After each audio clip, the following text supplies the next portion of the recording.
On commence cette séance. Elle concerne un cours, deuxième cours, partie électricité concernant le niveau tronc commun scientifique et branche technologique. Comme vous voyez sur le tableau, le cours c'est la tension électrique.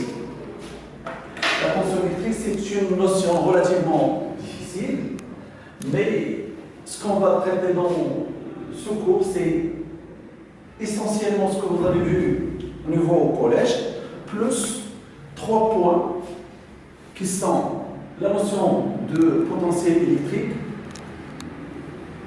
la représentation d'une différence de potentiel ou bien une tension électrique et la notion d'incertitude de mesure d'une tension électrique. Bon, paragraphe numéro 1, comme vous voyez, c'est la notion de tension électrique et on va le commencer par un concept relativement difficile, c'est la notion de potentiel électrique. Bon, je vais considérer le schéma qui représente un circuit simple, très simple même, contient une pile, un interrupteur et une lampe. Lorsqu'on ferme l'interrupteur du circuit, on connaît tous que le résultat c'est l'allumage de la lampe.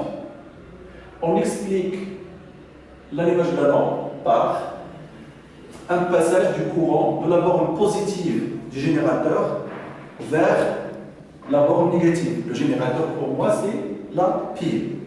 Pour expliquer, je reprends, pour expliquer le passage du courant de la borne positive vers la borne négative, on va admettre que la borne positive n'a pas le même état électrique que la borne négative.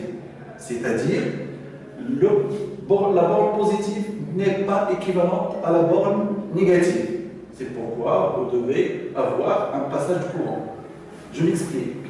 Si la borne positive était équivalente à la borne négative, il n'y aura aucune raison pour que le courant va circuler de la borne positive vers la borne négative. Donc, on est tous d'accord sur le fait que les deux bornes ne sont pas dans le même état électrique. Donc, je vais dire que dans le circuit, un courant circule de la borne positive vers la borne négative, les deux bornes ne sont pas dans le même état électrique, et on va donc admettre que la borne positive du générateur est caractérisée par son état électrique, la borne négative par un autre état électrique qui est différent. Ou bien, on admet que chaque borne est caractérisée par son état électrique et l'état électrique est appelé le potentiel électrique. Le potentiel d'un point, ici la borne positive, c'est V+. Le potentiel du deuxième point, c'est-à-dire la borne négative, c'est V-. Dans le cas général, c'est un V. Et on l'exprime en volts. Donc je reprends. Le potentiel électrique d'un point dans le circuit, c'est une grandeur qui caractérise l'état électrique du point. C'est une grandeur qui caractérise l'état électrique du point. On le nomme potentiel électrique, on le nomme V et on l'exprime en volts. On continue la notion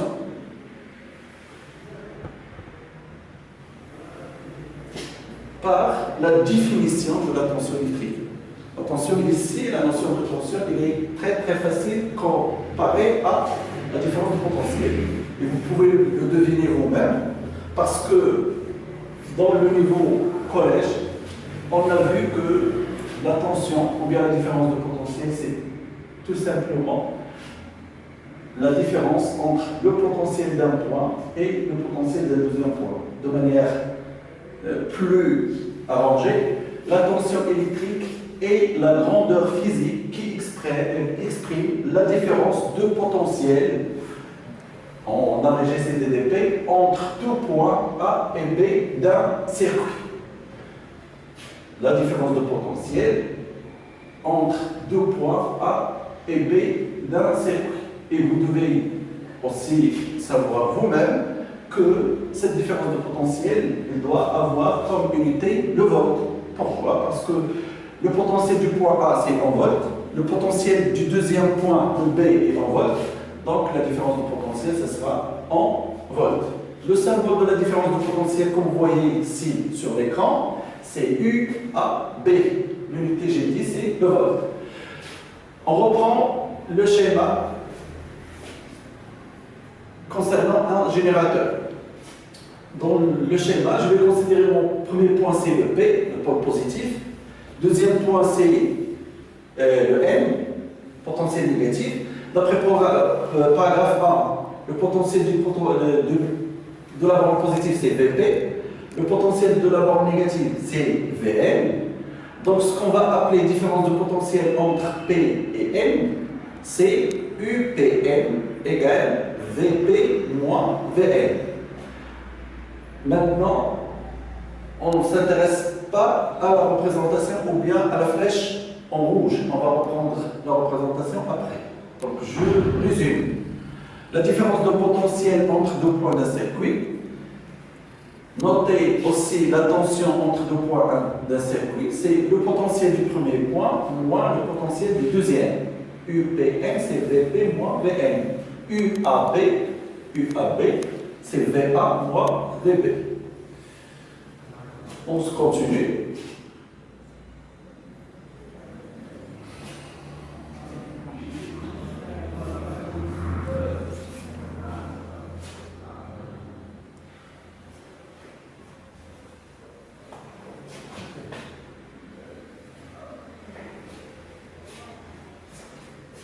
Voilà, je m'excuse pour l'anomalie.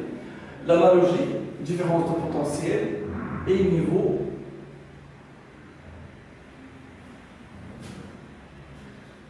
d'eau dans un réservoir. Bon, ce qui est représenté avec le parallélépipède en gris, c'est pour moi un générateur. La borne rouge, c'est la borne positive. La borne verte, c'est la borne négative. Que je vais, si vous voulez,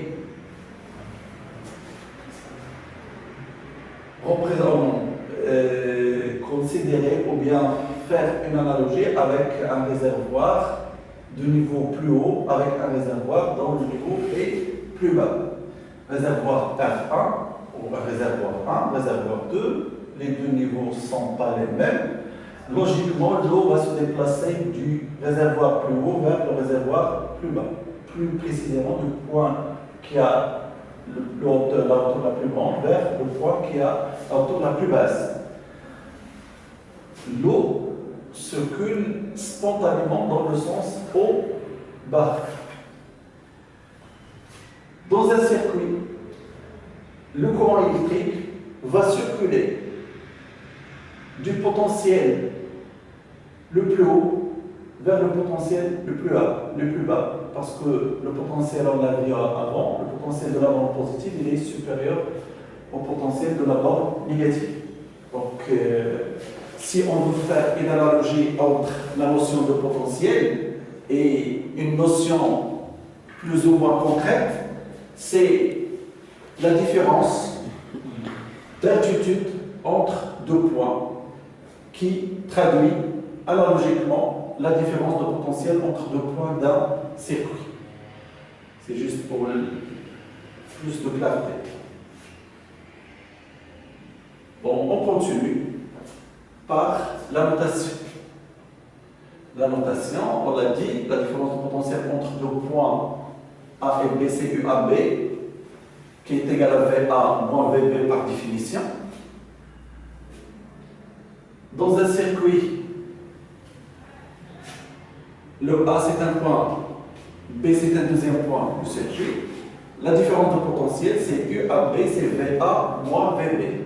Donc à part la notation, rien de nouveau dans ce paragraphe. Si on considère, si vous voulez, un point dont le potentiel est nul, alors ce point il sera nommé la masse et symbolisé par le symbole que vous voyez en rouge. C'est très important parce que vous allez l'utiliser dans les années à venir. Là où vous voyez dans un circuit le symbole, c'est un T renversé plus la partie assurée, hein, c'est juste pour décrire le symbole. Vous devez connaître que ce point il a un potentiel nul. Pourquoi il est nul? Tout simplement parce qu'on l'a considéré comme référence ou bien arbitrairement nul. Normalement, dans toutes les grandeurs physiques hein, qui sont mesurables, on définit un point de référence qu'on lui associe le 0.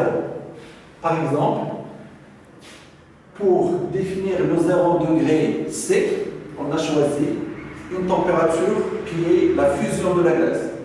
La température à laquelle la glace fond, c'est un 0 par convention.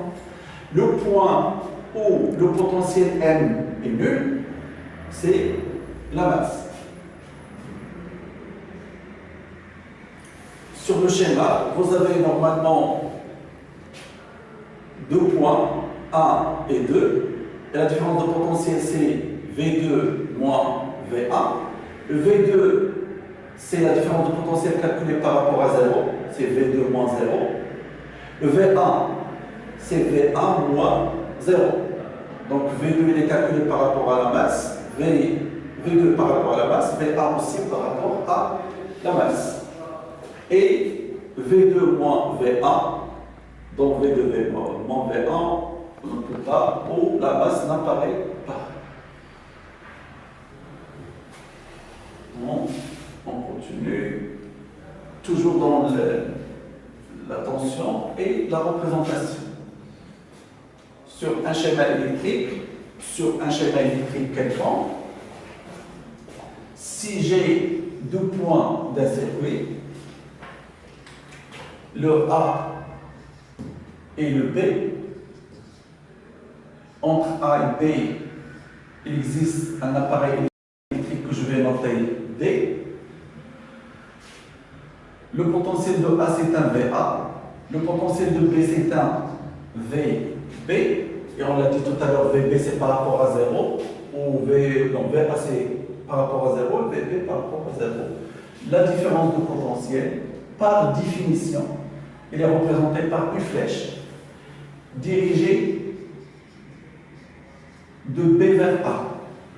Je reprends la représentation de la différence de potentiel entre A et B, c'est par une flèche dirigée de B vers A.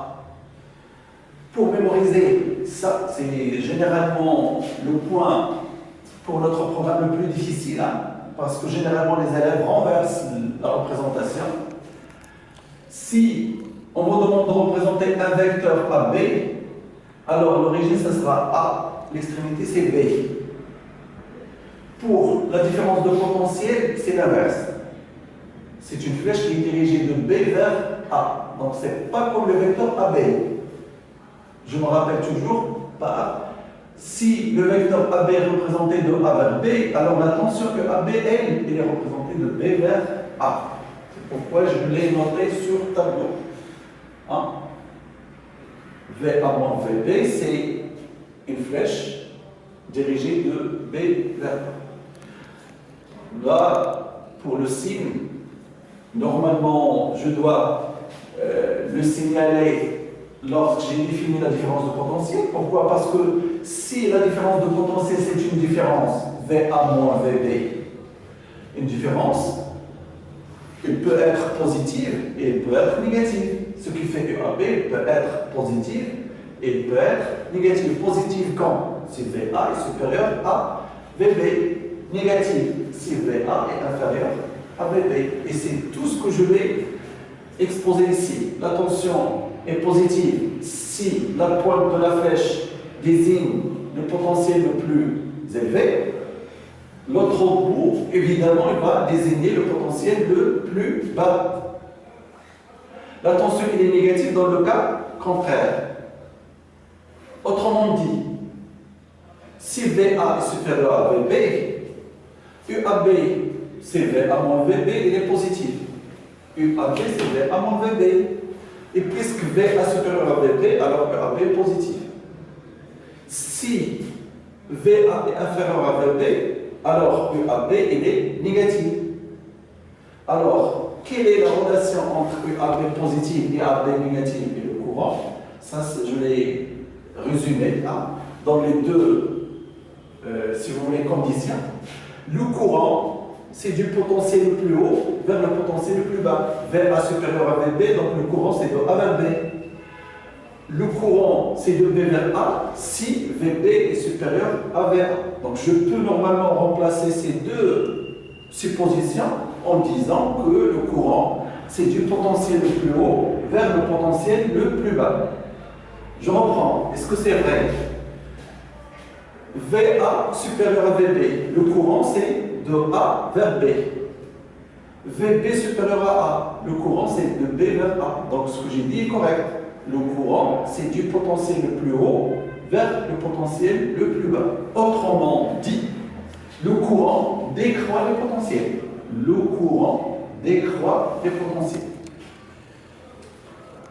On va reprendre ça dans les circuits fermés. Donc si UAB est positif, il peut être positif et négatif, on va dire qu'elle est algébrique. Et aussi, logiquement, VA moins VB, c'est l'opposé de VB moins VA, ce qui est traduit par l'égalité UAB égale moins UB1. On continue. Pour mesurer une tension. Donc je suppose que la notion de mesure est plus ou moins maîtrisée. Mesurer une grandeur physique. Mesurer une grandeur physique, c'est associer à cette grandeur physique un nombre menu d'une unité. C'est-à-dire mesurer une tension UAB. Je m'excuse si je vais l'écrire en bas. Mesurer une tension UAB, c'est donner à la grandeur UAB un nombre menu d'une unité. Et puisque vous avez dit que l'unité de la tension c'est le volt, donc c'est un nombre fois en nombre exprimé en volt. Mesurer, c'est associer à la grandeur un nombre. Comment associer un nombre à une tension? La méthode la plus facile, c'est d'utiliser un appareil de mesure. Un appareil de mesure permet d'associer à la grandeur un nombre. Il existe normalement d'autres méthodes plus théoriques, c'est calculer la grandeur et l'exprimer en volt. Nous, on est dans la mesure. Mesurer, c'est associer avec un appareil de mesure la grandeur, un nombre en volt. Les appareils, ça, vous le connaissez. L'appareil qui permet de mesurer la tension UAB, c'est un voltmètre, soit numérique.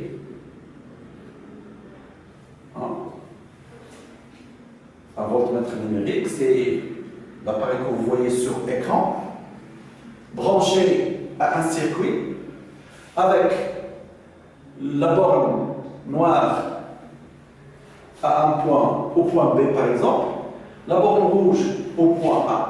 Sur l'écran, on doit afficher UAB. L'inverse, si la borne noire est branchée à A, la borne B est branchée au rouge, alors ce qu'on va mesurer c'est UBA. Un voltmètre permet de mesurer la tension électrique au bornes d'un des pôles. Il faut toujours brancher un voltmètre en parallèle, ça vous le connaissez. Et j'ai dit tout à l'heure, pour mesurer la différence de potentiel entre deux points d'un circuit, ici c'est entre la borne positive et la borne négative, on a branché la borne positive à la borne rouge du voltmètre électronique, la borne noire du voltmètre à la borne négative. Si vous inversez le branchement, alors ce que vous allez mesurer, c'est la différence de potentiel entre la borne négative et la borne positive. Il existe un autre appareil qui s'appelle toujours un voltmètre, mais qui est un petit peu différent, c'est le voltmètre classique. Voilà. C'est le voltmètre analogique ou bien le voltmètre à aiguille. Le voltmètre à aiguille, c'est un appareil qui permet de mesurer la tension. Les composantes sont le plateau, l'aiguille, et sur le plateau, vous devez avoir des gradations, puis plus les touches de, si vous voulez, de calibrage. On va voir c'est quoi un calibre après. Dans le cas de la mesure avec un voltmètre, la formule est connue, on l'a utilisée beaucoup au collège, c'est U égale le paramètre C, c'est le calibre, le N, c'est le nombre d'aiguilles indiquant, le nombre de gradations indiquées par l'aiguille. Le N0, c'est le nombre total des gradations du plateau. On va considérer un exemple.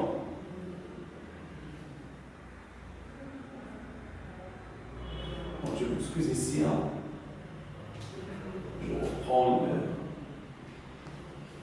la tension mesurée, c'est le calibre fois le N sur N0 avec CC. J'ai dit le calibre, N c'est le nombre de divisions, N0 c'est le nombre de divisions dans le cadran ou bien dans le plateau.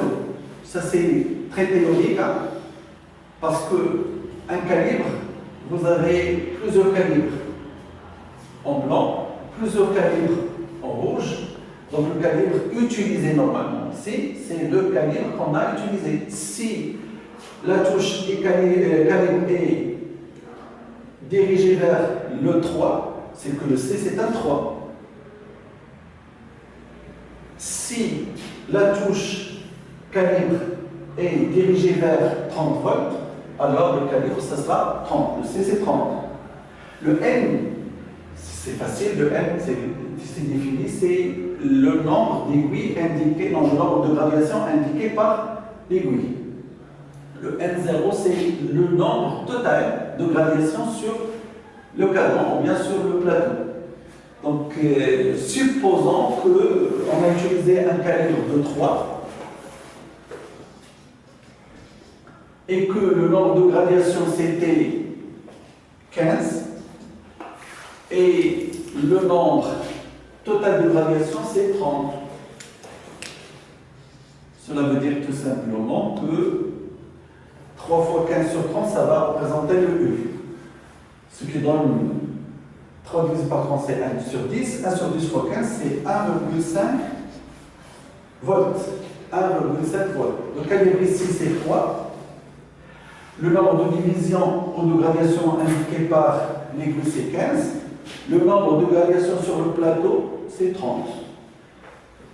Je ne vais pas tarder ici sur comment choisir un calibre convenable.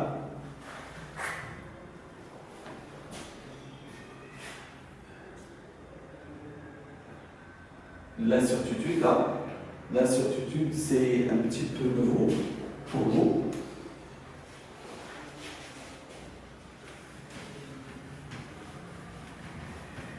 Si vous considérez par exemple la grandeur différence de potentiel U calculée par la relation N fois C sur N0, c'est la formule de calcul. Et supposons, comme vous l'avez vu tout à l'heure, que c'est un 3, 15, 30 et qui a donné 1,5 volts. La tension mesurée, normalement, elle n'est pas exactement égale à 1,5. C'est la valeur 1,5, c'est la tension mesurée. Mais la valeur théorique de la tension, c'est un nombre qui est très proche de 1,5. Et on va dire que notre tension mesurée, elle est mesurée avec une incertitude que je vais définir par la relation delta U égale C fois X sur 100. Je reprends. La tension mesurée, c'est 1,5. Elle n'est pas égale à la tension théorique. Elle est approchée. C'est comme si vous mesurez une distance entre deux points A et B avec une règle. Et la distance trouvée, c'est par exemple 9,5 cm. La distance 9,5, c'est une valeur approchée de la distance AB. Pourquoi? Parce que selon l'appareil que vous allez utiliser pour mesurer cette distance, vous pouvez trouver 9,4, 9,6 ou bien carrément une distance comprise entre 9,4 et 9,6. Vous pouvez déjà voir que le résultat trouvé, ça dépend de la règle utilisée. Plus la règle est précise, plus cette distance ou cette mesure sera précise. La même chose, plus le calibre est de bonne, non, plus le voltmètre est de bonne qualité, plus le X est petit, plus le delta U est petit, et la certitude aussi c'est petite. J'ai parlé beaucoup ici, mais je peux résumer. C'est une formule théorique qui dit que votre tension il est mesurée avec une incertitude, c'est-à-dire un décalage par rapport à la valeur théorique, qui est égal à C fois X sur 100. X, c'est un nombre qui caractérise l'appareil. Je vais l'appeler la classe de l'appareil. C'est comme une règle, j'ai dit, et je peux aussi considérer notre appareil de mesure tel qu'une montre, par exemple. Une montre, plus la montre est précise, plus la mesure de temps sera précise. Ou bien un chrono. Vous avez des chronos qui permettent de mesurer du temps à 1/100 de la seconde, et vous avez des chronos qui ne mesurent le temps qu'avec 1/10 de la seconde. L'incertitude relative, c'est tout simplement le delta U sur I. Il est exprimé en pourcentage. L'incertitude absolue, c'est delta U sur I. Je vais vous donner un exemple de calcul ici. Application.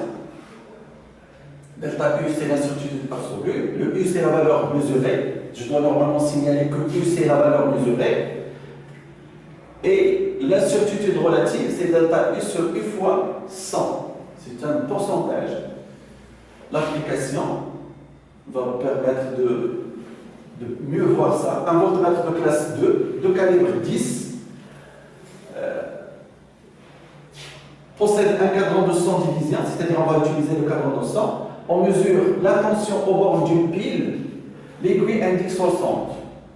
La valeur de la tension, vous pouvez le voir vous-même, d'après la formule, c'est N fois C sur N0. N0 c'est 100, N c'est 60, le calibre aussi, donc ça donne C.